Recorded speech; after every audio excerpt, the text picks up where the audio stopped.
putting just chunks of damage in on you where a teammate's going to come clean you up, killing you if you don't get behind cover, the curling bombs all over the place. Every single time a special ever gets popped, the missiles come with it because those curling bombs build so much meter and the bamboo isn't given like a restrictive meter size. It's just, if you're really, really good, it's a really strong weapon. Bamboo has always kind of been one of those like theory high tiers where like it's very, very difficult to play, and when you master it, it becomes a high tier weapon, but not a top tier weapon because it always has some kind of weaknesses that stop it from getting too ridiculous.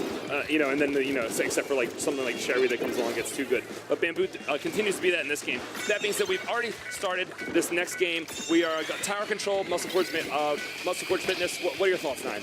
So once you get it, this one snowballs so quickly. We saw actually yesterday in I believe it was STDX versus Divinity, actually, where once it seemed like it took them forever to get it past that first checkpoint. But once they did, they just kept riding it, because it really does get in a position that's kind of difficult to attack from, especially once you get it past that raised snipe area over there. There's almost, the geography becomes a shield of sorts. So if you can get it to about that second checkpoint and you can kind of start moving it back, it becomes almost a walk to get over to that final checkpoint. That trench that's hard to push into at first makes it very easy to push into after you get it there. So there's always that kind of stretch of the tower going from a certain threshold to another. But right now, we haven't really seen that big of a push, only to 76. A mild push was stopped pretty quickly right now. Now, we do actually see an interesting matchup of a Rapid Blaster versus a Clash. Now, the last time we saw this matchup, the Rapid ended up winning, and there was a lot of that range difference coming into play. But the Clash Blaster is pretty good on tower control. If you play a little bit more aggressively than Rapid and you use Special Saber and that Stingray, it can be very useful for tower control. Stingray, one of the most useful specials in the game for tower control. We'll see if that comes into play. I know there was a Stingray at the ready a moment ago, and yes, there it goes right now. So an offensive Stingray trying to push Ikannot Even back into their base. It sort of works, but it actually pushes Ashi into an enemy, and he gets the kill. So it looks like this might be cleaned up pretty soon. Yeah, they did a great job there kind of shutting that one down. And it's one thing to stop a push, and it's one thing to really break down the opponent's push. That time, moved him around, got what they needed to, got the kill, and got the turf back all in one. That's a good stop. I'm really interested to see how this brush goes. The brush actually does go straight for tower, sharking around, but the Clash Blaster, like you said, when played offensively, can do some scary stuff. And now we have... Where's he at? Oh, what a great save. I believe that was Argo who came over. Argo, I'm actually a little bit familiar with, played with us at Don't Park on the Grass. 52 main back in that game, and it looks like still sticking with the weapon here. What are your thoughts on the 52 just as a weapon? Not the Gal, or I'm sorry, not the Deco. Not the Deco, just 52 as a weapon. I think the 52 is really strong. I think people kind of overestimate how much RNG actually matters with that weapon. If your aim is perfectly centered, no matter how much the shot deviates from where you're aiming, as long as you're within a reasonable range, it's always going to hit. It's only like kind of like fall-off damage kills where that RNG really starts to matter. But fall-off damage is so inconsistent to control anyway, just because it relies so much on geometry. I think the 52 is a really good weapon. It paints a lot per bullet, which matters a lot, which means you can only fire like 2 or 3 bullets and you actually get a lot of paint. Same thing with the 96 Gal. And I think that the vanilla kit having the baller and the point sensor is a really good niche pick for a lot of shark-heavy teams, because you do have a lot of tools to quickly find, kill, and follow up with a baller against those types of teams. So it's like a really underrated pick. I know that Komodo will have Pixel go that when he is fighting certain teams. But yeah, I just think the 52 in general is really strong, and now that 52 Deco's out, it's going to become an equal option. Splattershot ends at 52, I think, are all going to be equal picks. That time to kill there, that was just so fast. You just pointed, held down, and there it went. I want to break down the way that Endless Oceans is attacking this tower right now. They really haven't sent anybody actually directly at the tower, but they're hopping over on the other side, going into the opponent's trench, and then coming back around the other side. That's how they've stopped 2 consecutive pushes right now that have gotten to that checkpoint. You see just a little bit of time off that checkpoint. Of course, they're going to have to go through it again. But now actually it's Ko who gets flanked and moved around there. But the auto bomb actually doing just enough to get a kill there. Going to help stop that push. Mamba here on the Clash Blaster going to get stuck out in the middle and going to have to retreat. Going to probably opt to use the Stingray sometime fairly soon, waiting until the rest of the team gets there. There it is. There it goes. Let's see where Asahi tries to go. Meep actually on that charter is going to get picked out. And now Asahi has to be very, very careful. There's a 2v1 in the center, and the brush is going to do what it does and just eat him up. As soon as a brush gets into a position where it's difficult to shoot it, you are going to be in a world of hurt. Now, this brush does have Inkjet. Let's see if they choose to use it. A lot of brushes actually don't use Inkjet that much. They only use it really opportunistically and play as kind of an aggressive sharker otherwise. This Inkjet isn't always that useful, but I think it is pretty good on this map, so let's see if he decides to use it once the push starts, which it might soon. He's actually in position to go after the Sniper. Sniper's already dead. So he's going to push up with his team in order to put these explosive hitboxes in a position to get his team to be able to push up the tower without much resistance, and it seems to be working. Two members of Ikannot Even are stuck over in this corner. One gets taken out, the other is near tower. Gets going to take out by the blaster. No, he actually gets the kill, so he's going to put an early stop to this tower control push, but the game is almost over, and they need to turn this into a counter push right away if they want to take this game one. Not happening. One person's taken down. A 3v4 situation. Tower they're putting pressure on the tower, but they need to get to the other side of the map. It's about to start overtime. Absolutely. Ko gonna just wait right here. Knows we can pick the moments there. They do have a Stingray weapon. I don't know how close it is to Stingray, but you always assume that it's here pretty close, and they do have a ways to go. There goes that sniper, getting a really important kill there. You see Selkie with it. They're gonna crash in. Argo balling, but that's gonna fall right off the tower. Argo's gonna have to put that gun.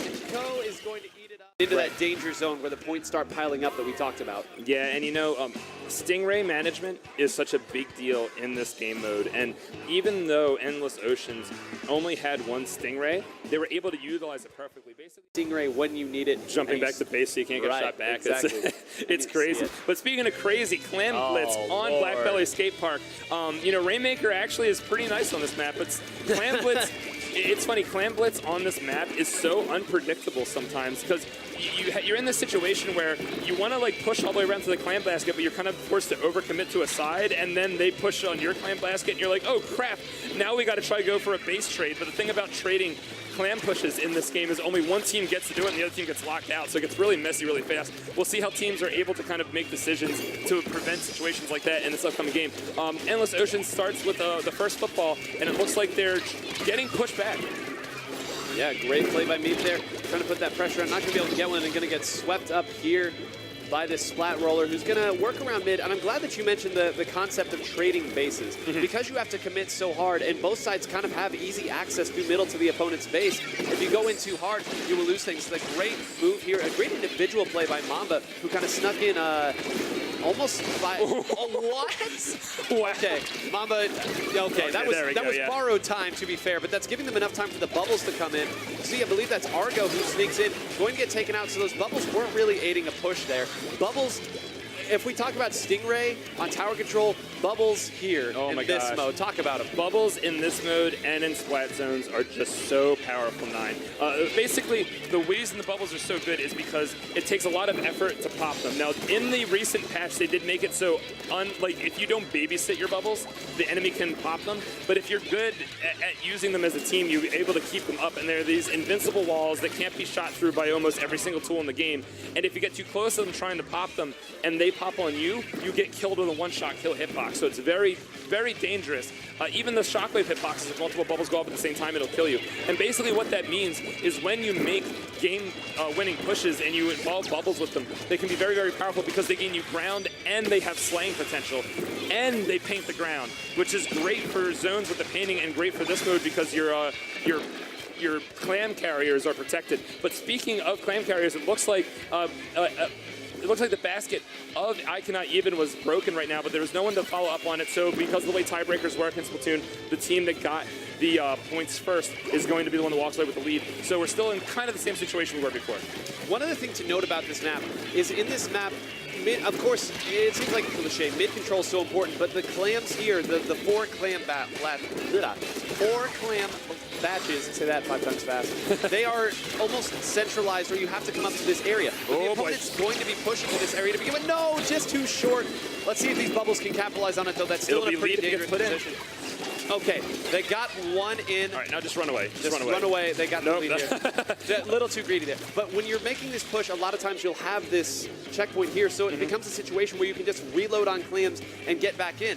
But that means that if you're trying to come back from when your base has been taken, it becomes that much more difficult to get the clams. You almost have to go to middle and then spread out and then come from behind into your own half pipe, which, I mean, is a terrifying prospect, but it is very often because if you get caught off guard in your own half pipe, they basically get points for free. Right. So it's very scary. Asashi is going to pick up a football right now, going to take it to the left side of the map. A lot of teams do prefer to push on the left side of the map as a first option. And Meep gets a kill over here, gets taken out immediately by a revenge kill from the Octobrush. 3v3 situation.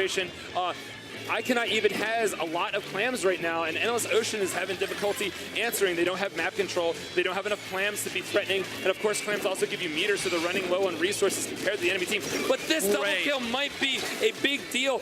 Bubbles almost actually get wasted here, not going to get any kills. These clams are going to despawn. A trade happens, but at what cost to Ikannot Even? Endless Oceans has 3 people alive right now, and it looks like they turned that around, and they might be able to turn this into a push. We talked about how scary it is to have to put all your resources on that left side. We had just finished talking about coming back around the backside and flanking your own half-pipe, and that's what they did, and look what it got them. That was an effective triple. I mean, I know the trade happened as a buff suction bomb going to finish that one, but that's what it took, and all the resources they put over there, you saw the bubbles that were coming out. Now let's see what Argo's able to do. At 9 clams, he needs to get another clam here. A good pickoff there.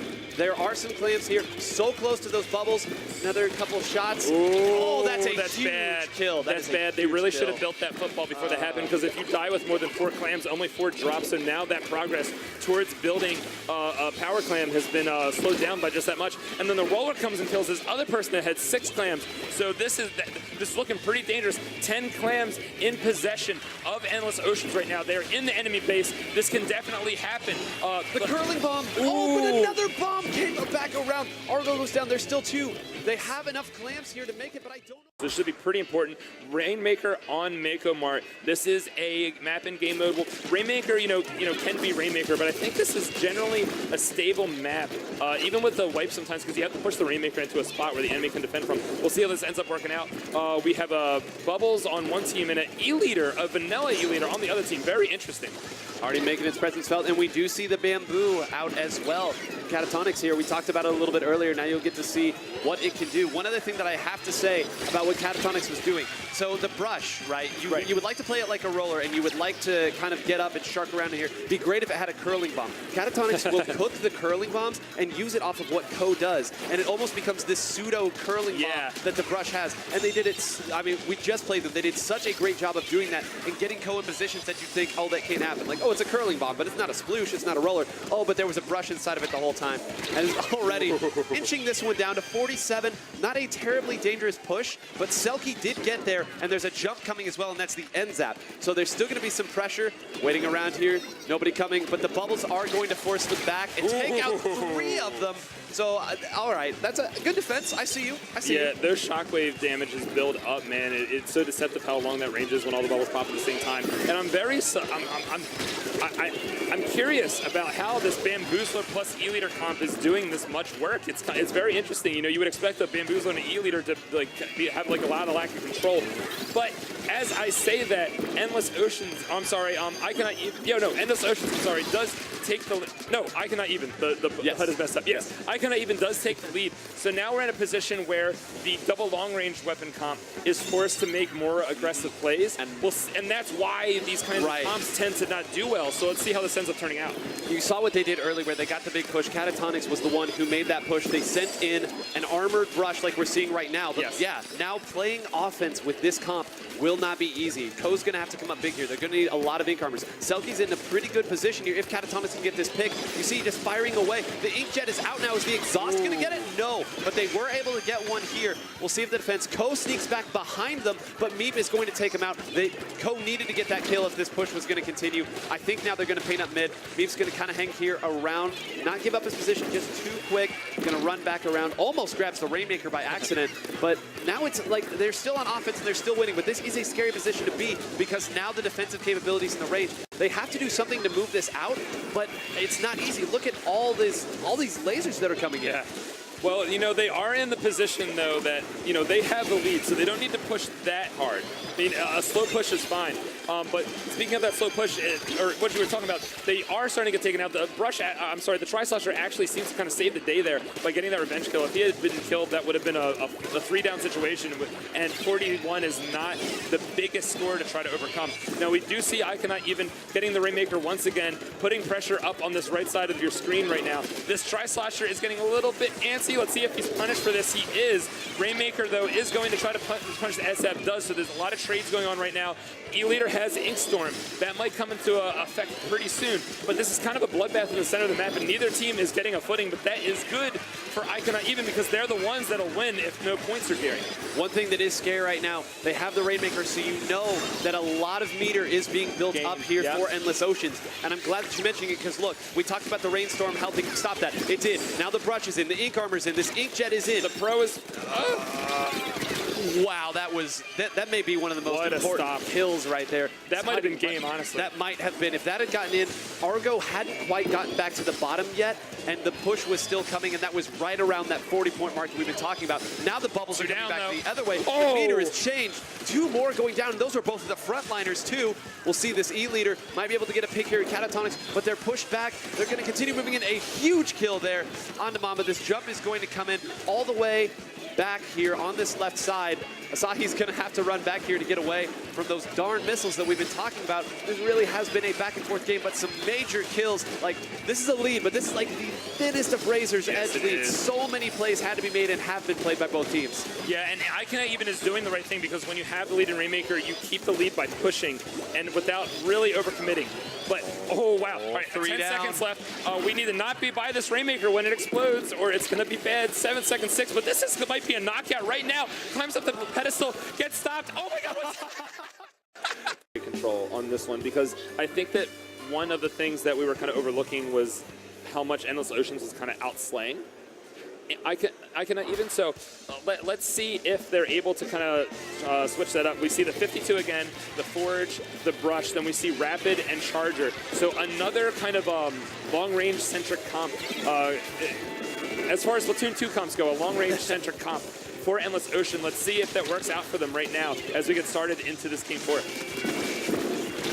Oh, that was a heroic effort there to try to put it down, but it's going to go the other way. Still 4 up, and the Bubbles as well. Bubbles getting popped. A strong position here for me that's going to force the Rapid Blaster back, and that's huge. The Rapid Blaster is really the only weapon they have that can have a great influence on this. It's going to pivot back here to the back, and not going to get a kill. The Baller saves it. Now the pressure's on the Rapid Blaster, who now goes down, keeps pushed up. I mean, it's a kill here, but if they manage to get it past this checkpoint... I don't know. There's only one person alive. Well, I think that this will end here, and even So another thing, in addition to that Rapid Blaster going down there, the first person that died in that engagement was the person with Stingray on Endless Ocean's team. That is not something that was happening in the Muscle Forge game. So this either a change of momentum, an adjustment from Ikannot Even, but this is looking scary for Endless Oceans. Now, luckily, the tower did get to a point.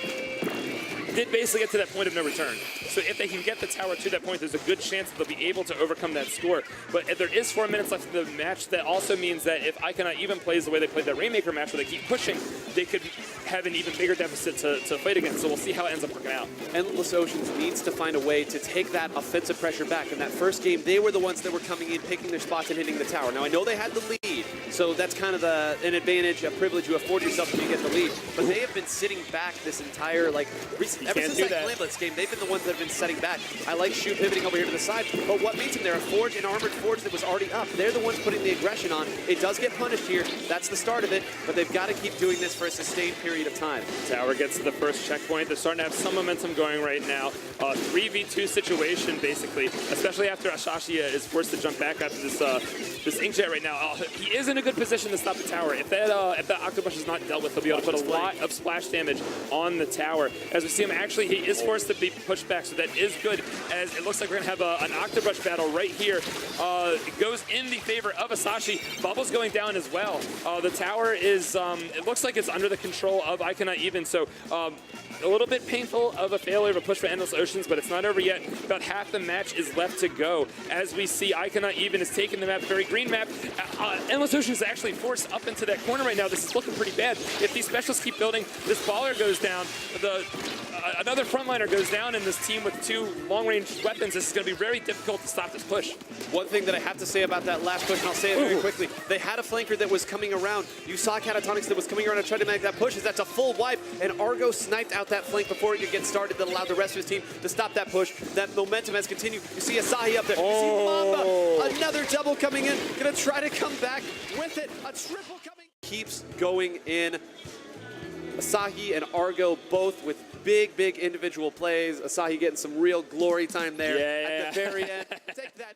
Into our first game here. Game 1 of this best of 7 between Ikannot Even and Empty Vanity. Going to be starting it out on an old Splatoon 1 favorite, Walleye Warehouse. And let's see how these two teams have allocated their team comps. As we said, so far, it's looking like we do see some longer range weapons. Just one or two, though. Both teams running that Forge Splattershot Pro, so the Bubble Blower are going to be coming into effect here. That Hero Brella as well. The Brella not as potent as it once was, but can still pack a wall for sure. Oh, I think the Brella is still plenty scary. Plenty scary. Very good at protecting yourself and dealing out the damage, which is critical in a game like this with the Rainmaker, which is, you know, this weak moving target. Full wipe coming in on Empty Vanity by Ikannot Even. So they have three players up. Mamba going to be the only one working on the Rainmaker shield right now. They will go ahead and try and get those picks as Empty Vanity comes back from spawn and the Bubble Blower is already out. Big pick coming up from Argo with that, I believe, 52 gal, a very, very potent weapon that has a two-shot kill potential. The Rainmaker carrier you can see is hanging back, letting the teammates go forward and get those picks. This ramp is so aggravating to get by because you can't swim up it. You gotta try and make that arduous journey up. But look at this team. Look at Ikannot Even. They are making it happen. They are getting the picks, the ballers, and it is a great shield. A wall, and the dunk is... That won't be nearly as covered, and you can kind of hang out on those boxes for protection, but I think a lot of players won't see it coming. So if they can pop that baller at the right time, maybe sneak up when they don't expect it, it'll also sort of carve a path for their teammates to get into the zone. And while I feel Splashdown is one of the most quintessential specials on a lot of maps, this one, again, not as much because of the sort of curvature of the Splat zone when you won't be guaranteed to cover all of it with a single Splashdown. Now we are back here with the Brella, going to be building up that Inkstorm so quickly. Another fantastic special, but will go down before they're able to use it. Mamba claiming credit for that kill, and it will be a 2-down situation here. And now this is where Ikannot Even can start to set up some map control. They're already pushing very heavily in, going to get the pick onto the other Forge, and now they're going to look for more, being blocked by that Brella, and they're going to have to back off and use this Bubble Blower to try and keep them at bay. One is already down, but they get backed off, and they will fall as well, this time to the NZAP Nebby. Nebby trying to get back in. They have that ink armor, but it's only going to be shared to one other teammate as two of them are coming back from spawn. And now we have the suction bomb coming out, and it's going to be a very difficult journey for them to get in. I think they may have been a little optimistic, and indeed they will go down. Look at the dictionary. Go to the definition of the word thorough, and you will find a picture of Ikannot Even. They're getting the kills. They are getting the map, which is the most important part. And wow, they've gotten the lead. They have not fully given this up. They lost it a little bit, but look at that. It's been recaptured just like that. Splashdown going to be used there by the roller. They're going to try and get back in. Slug still hanging around on the zone, but they're just getting outranged. You can see that Ikannot Even has a couple of really long-range weapons. The shortest one really is that Octobrush that you were dying to see. Otherwise, they have that Fire Fin, which packs the Suction Bomb Rush, and the baller coming out from Argo, who will go down. Somehow able to stay alive is Finn, who will go down, and now Asahi is also going to fall too. It's just a bloodbath over by the zone as we see the storm coming out, and this is where Empty Vanity can finally, I think, make a stand. Oh, will they be able to get it? The Bubble Blower is so close to coming out. They cannot get sniped, though. No, that was so unfortunate for Empty Vanity. They almost had it. Oh, no. Almost had it. That's unfortunate. Wow, that was so close. Oh, they just needed like one more Splat Bomb, one more Burst Bomb of ink coverage. Maybe one more main of Special Charge, too. If they've been able to build up that Bubble Blower just a little bit quicker, I think they would have been able to cap the zone, but it was just a bit overwhelming. Ikannot Even for that going to be taking game 2 as well. Beautiful job there by Mamba, just kind of outrageous. With Rainmaker, Stingray is so powerful at being able to target people at all the time, but because of this stage's verticality, usually you don't see that come out as much. And we're going to see a good amount, it looks like actually not too much switching right now. That Tri-Slosher is going to be very nice on a map with these vertical slopes such as these, though. Asahi going in right now. Ikannot Even trying to get that early dominance in the early game right here. I do absolutely love the Tri-Slosher. We're also seeing a Krak-On roller weapon that has not seen too much play, but it is a good choice here so far for Asahi, who's trying to just get that last hit on, I believe, the Forge, and they will fall, as I believe it is the NZAP actually takes them out. Nebby, they're going to build up that ink armor and share with their friends here. The Inkstorm also going out on mid.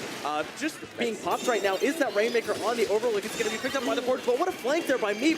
Meep going to get a clutch kill on the Rainmaker carrier as nice defense here, and that will be a push of up to 69, as Meep is just trying to make sure that nobody from Empty Vanity can even touch the Rainmaker shield. Gets a beautiful kill there as well into Vin, and they may get another chance to keep this Rainmaker going. Meep is going wild. Are you kidding me? They were only just put down now.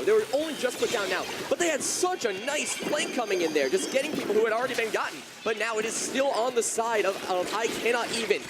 Empty Vanity trying to snuff them out a little bit. They have an Ink Armor out right now. They're going to be trying to stop that Rainmaker, but they are getting pushed back right now as Ikannot Even really just keeps going through Meep from behind. Meep wreaking havoc, unfortunately gets crushed there by Slug, gets rolled over by that Splat roller, so they will go 3 down, but a fantastic push that is not done yet. Asahi waiting to pick up the Rainmaker for that right opportunity. They want to expend the baller first as the members of Empty Vanity are jumping down. What? Actually going on the left-hand side of the wall. Oh, excuse me? I don't believe it, and they may actually not even get this kill. They do finally find it onto Vin, but the Splattershot Pro will end up taking them out, and that Rainmaker still has not moved. Everyone's dead. Only one Everyone is player dead. left alive. It's only the Forge left. I didn't even know you could do that with a baller. Is that even possible? That wall is inkable, so yes, I suppose so, but Mamba going to be trying to push back a little bit. That Rainmaker still has not been popped. It hasn't even left that area for the entirety of the game since it moved. This is what a hold is. This is a defensive, aggressive hold. Like, we're not going to put up the wall closer to our area. We're going to put it up right here, and the bubbles are coming out. Beautiful dueling there by Mamba. Going to pop the bubbles as well. Going to make sure that Rainmaker shield gets popped, and they're going to get the kill onto Vin as well. Now they're using the ink rails to maneuver forward again. Your feet have to touch the ground for you to get those points, and they will continue this push all the way into the 20s. Ooh. Trying to back off, but they're being flanked around by Nebi, who's looking for that kill, and they will take out Asahi before popping the ink armor. It's a 4v1 situation now as we see that double kill from Nebi, and finally it looks like that push for Ikannot Even may be over. They needed to jump it down, and they have. They finally jumped it down. They put it back into neutral. They put it back in the middle. That was so key that they were able to do that. Because so far, Ikannot Even has kept it away from the middle of the map for so long. Good trade right there. 2 down in a 1 down situation right here. Yeah, I think textbook dueling for both of those players. A very dangerous game they were playing. I think they needed to back off because the roller, they played within the roller's optimal range, which is a big mistake, and the Rainmaker fell because of it. Now it's a 3v2 situation here. Rainmaker starting to move back in Ikannot's favor. They do have the map control, although in mid it's starting to seem a little bit more split. They're going to be using the ink rail now, trying to get over again. They're having Meep push forward and be their main offensive aggressor to try and get those picks. The baller from Asahi also coming out, but it looks like they can't find a target for it. They have a path painted, and Meep is just making sure that nobody can jump down. Gets 1 kill there, and it looks like it's a 1v2 situation with the Tri-Slusher going up against the Enzap and the Brella. But Meep is not dead, and that's so quintessential in this matchup, because here he comes. Meep coming in from the side is going to be taking that trade, but they still got 2 down in that, like, really integral situation. The Rainmaker is going to go down on the side of Team Vanity. So right now, Ikannot Even is just looking to hold it for as long as they can, because right now they have a nice lead, and frankly, Empty Vanity needs to try and find the push they need. Unfortunately, Empty Vanity has spent too much time playing defense and not enough time on the offensive. They haven't been able to get those odd man advantages that they really like, in large portion because of Meep, who's now dead, and it's a 2-down situation, so they're 4v2, now 4v1, and they really need to make use of this. They have the splash down at the ready here from the Roller Slug, who's going to be pushing forward to try and get some of the people who are coming back from spawn. The Inkstorm coming out as well to try and get some of that map control that they so desperately need, and Slug pushing forward here with the curling bomb. It looks like they're going to be going up that left-hand side wall. A beautiful overlook, but Meep is looking for that Rainmaker, and they are hungry. It's a 3v2 situation. They're all now, there. 2v2. Argo looking for the Rainmaker, but they've gone up the wall, and they're getting so close. Wait a minute. They did get all the way up the wall, so they're at 41. This could happen. That's true. Nebi is still right there. Nebi's still right there. Slug is right there. They are waiting for them to pop the Rainmaker so they can rush in, get the kills, and hopefully get something to start. But Meep, realizing their strategy, is hopping down and is taking care of people. Only the Brella left alive, but they're nowhere to be seen. Yeah, Ikannot Even holding it so well and starting to make a slight push away from their zone to try and keep this game in their hole. Vin going to be crushed there by Asahi on that Krak-On roller, who's placing beacons down just in case any members of Ikannot Even die. Slug going to be able to get the kill, and now the double onto Argo. It's really trying to make use of it for their team. They have just the Krak-On roller left alive, but again, they have those beacons to jump to. They have to be very careful to watch for members spawning behind them. Slug is going to go down to Asahi. The Rainmaker carrier Nebi is staying back in that ink, which is a very smart move. They have 50 seconds left before this Rainmaker will explode. Oh my gosh, and they have map control. That is good. They have a little bit of map control, but right now they're being pushed back, and here comes the close range assassins coming right to them. Nebi, it's up to you. Can you survive under this onslaught? But no, they could not do it. That is going to be a Ikannot Even in order to come away with the Bronze Bracket Amateur Bracket Championship. Let's see what it looks like on the score sheet. Asahi with the 16 KA popping 3 ballers, and Meep. Plans for the rest of their team to let them make the push to get the scores. Here we go, game number 4. This could be the championship game of the bronze finals for Ikannot Even, but it could also be the start of a reverse sweep for Empty Vanity. Let's see how this one goes in terms of weapons. We do have some major changes here. Empty Vanity going to be going with the end parry dualies. They're going to be bringing that inkjet out, as well as the blaster. That's going to give the Toxic Mist a try. Not a sub that we see all the time, but it can do wonders in slowing down the movements of your enemy, especially if they have one of those power clams. And I feel with inkjet, because we have the end parry dualies, with the inkjet, you're going to be able to try, from on high, aim down and try and pick off the most key important targets in this game. And wow, how did Mamba survive that, but also get the kill on the power clam carrier? But in this case, Slug will just grab the power clam and is going to be jumping right in there. The zone is down, and that's going to be a 57-point push immediately, right off the bat, right out the gates. And that's a strategy we've seen a couple of times in Clam Blitz, especially on Manta Maria. Yesterday we saw an Ink Brush using a lot of quick super jump to make it over there, but I like this strategy especially because they had that splashdown at the ready. They were able to pop it just in case anyone was camping that jump, and they were able to get that barrier all the way down, almost to the halfway mark. But Meep now trying to lock it down here. They're halfway to a power clam themselves, and it's looking like Ikannot Even is starting to build up some specials. Big kill there onto Nebi as they get detonated by the bubbles, and it looks like Ikannot Even may have a shot of their own soon. Here we go. We have 9 clams on Vin right now. They're going to be trying to find their end, but they were waiting for him. But even then, they were still managing to get something. They need 1 clam. They need 1 clam. No, look at them retreat. They needed 1 more clam. They had the opening that they required, but they did not have the necessities to do it. But now that inkjet is going to be coming out, only to be taken out by Meep with that bucket, who now has the power clam. Is going to be trying to come around the side here, but you got to be really careful because they got flanked right there. Nebi coming out of nowhere, but all of a sudden this roller is contesting them nicely, and that is going to be a trade. Yeah, Meep gonna get taken out. Meep usually the one doing the flanking, but in that case they got flanked around by Nebi there. Argo, speaking of which, gonna take out Slug. Gonna try and get another one here with the baller. They'll be roaming around just to try and get some clams, if nothing else, or assist Meep at least. Argo trying to push forward here. It looks like Ikannot Even has some map control here in mid, and now they can start to get that power claim built up. The Ink Armor coming out as well as some members of Empty Vanity are coming back from spawn, and they're mostly relegated to these left and right hand side court areas, which is in favor of Ikannot Even in terms of how they're playing so far. And if you look in the top right there, you can see each team's total clam count, and we can see there is 1 power clam on the side of Ikannot Even, but even then it's been dropped. They have nothing. They need to get something started. You know, they can't get something started with just 10 clams. They need a lot of clams to beat 51. Somehow, whenever Mamba is backed into a corner, they come away with a kill. That shouldn't happen. That's and the range still of the alive. They got another kill there. Pro. It's amazing. Like, the Splattershot Pro is good solely because it not only has the range, but it has fantastic kits, both on the normal and on the forge especially. The Bubble Blower, speaking of which, going to be coming out to help lock down some more of that map control as Mamba starts to build up that super clam. They're 3 away now. They're going to detonate it, but nobody's around the area. They just need 1 more clam, but they're being flanked around by Vin. Can't find that final shot, and they will fall, so the power clam will go down, and that's a full wipe on Empty Vanity by Ikannot Even, and here comes the barrier break. That's their first one of the game. This is what they needed. This is exactly what they needed. Argo trying to go down there and get some early kills, and it looks like they are not going to be entirely able to make it. They do have 6 clams in total. They do have 6 clams in total, but no one is close enough to actually make it happen. That super quick jump is going to be snuffed out real fast. A clam carrier did make it in, but they were not able to make it in far enough. Yeah, Nebi with a great double kill there. That was a very optimistic jump in by Meep, and they got punished for it heavily. Slug already starting to build up that power clam. They're 2 away from it. In the meantime, though, the roller there, I believe that Slug very, very close to a power clam of their own. This score is very, very close. A minute and a half left. They should have plenty of time to pop that barrier once again. The ballers at the ready here for Asahi, and they don't really have map control in mid that much, so they need to pop it soon. They're being very heavily pressured, and they're almost going to get taken out by that suction bomb.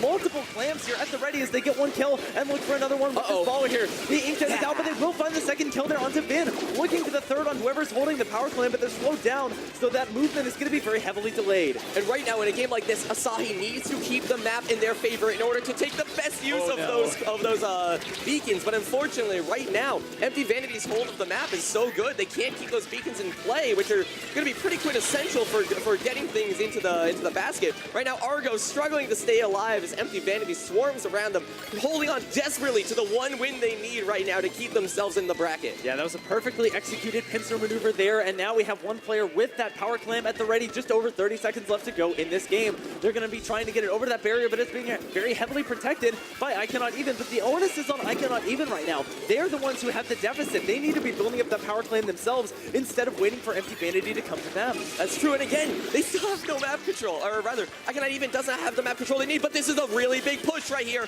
That baller is such a good way to get something started, but unfortunately, they did not have the power clan they needed to really get something going. It looks like they're going to be 3 down. There are bubblers right now, but there's only 1 person alive, and they do not have a power clan, and that is going to be it. Empty Vanity on the belly. I think something like tower control, where you can move yourself without having to move yourself, you know, just staying on the tower and being able to fire and both hold the wall while making an offensive push. I feel that's where Blaster shines the most, and we are going to be seeing at least one.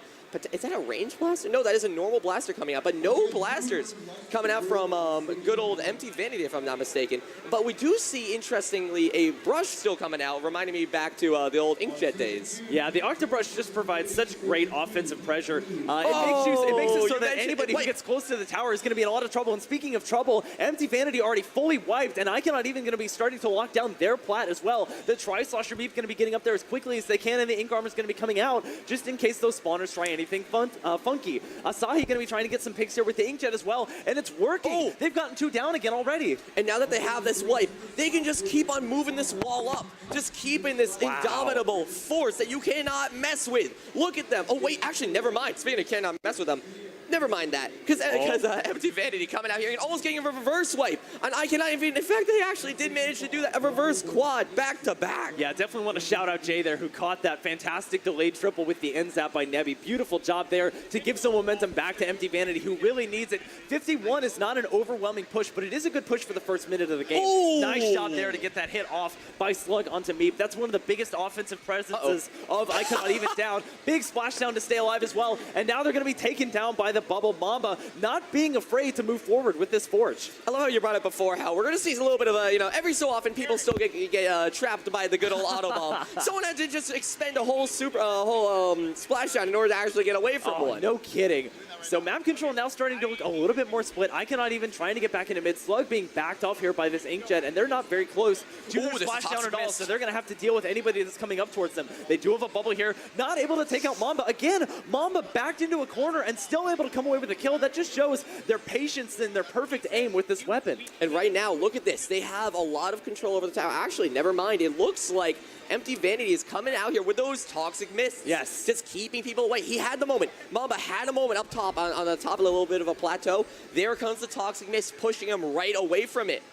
And the baller not going to be able to get detonated there by the 52. Argo going to go down to the duo team of Vin and Nebby. That's 3 down for Ikannot Even. They've only lost 1 in the process, so they need to hop on this tower now. A couple of bubbles still remaining here for Ikannot Even, but nobody's around to pop them, so they will dissipate. Nebby going to be the one on the tower. You usually don't want your shorter range weapons like the Enzap to be the one on the tower, but they will at least activate the Ink Armor. Mamba, again, being backed up over and over again. Argo trying to get back on them. They will take away the Ink Armor, but no kills remaining. Look at Argo just slaughter that Ink Armor, and right now trying to find a kill, but Nebby's movement was too fast for them. Wow. They got this game in the bag, right? Yeah, got an assist there as well on the Tri-Slusher, so they will be able to get back on the tower here. They have their umbrella on the tower for now, but the bubbles are coming in. They're going to be popped on the tower, and the member that was on it will go down. Mom is still alive. They're able to get an assist there, but not a full kill. It's a bloodbath here as there's 3 down for Empty Vanity, and it looks like that push might end, but Slug still staying alive. Nobody opting to jump to him, though, and as he gets taken down by Meep, that will be the end of the push. See, look, Meep was, like, annoyed that we hadn't been talking about them in a while, and all of a sudden, there they come, out of nowhere, getting a double right there. And it looks like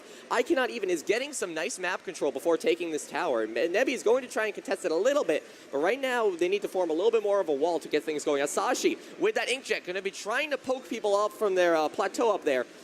It seems to be working. They were able to get somebody to back up a little bit. No kills, but they were able to force back a couple of members. Vin trying to keep these bubbles from popping as the members of Ikannot Even are trying to push this tower even further. 57 not good enough, obviously, so they will have to work hard in this last minute and a half. Vin not even close to their Inkstorm yet. They're just trying to keep Argo back, and they will successfully do that, but they are the last member alive, so they will get flanked around, and this push will continue for Ikannot Even. And this is really important, because if they can get past this second checkpoint, that's going to be a lot of power to them. But wait. Yes, they were able to make it past, and now they're really making a little bit of a run for it, as only 1 person is left alive on Empty Vanity, but not even anymore, because those bubbles are coming out, just keeping people away. They are on the last checkpoint, and they are now through it. This is their chance. It is 10, 9, 8, 7, 6, 5. Oh, wait a minute. A couple of clutch kills coming in there. No, they go down. Who's going to make it out? I think there could be some teams that really surprise you. There's already been a lot of surprises today. And look, all the players are flooding the stage right now. A lot of emotions came out from that last game between winning and losing, and Oh, wow, a lot of stories are being told today, and I'm excited to see what more things unfold for us in the rest of this bracket. Well, it's only a matter of time. We're going to be coming back with the redemption bracket soon enough, but that was your bronze finals. Congratulations again to Ikannot Even on first place in the amateur bracket and Empty Vanity on second.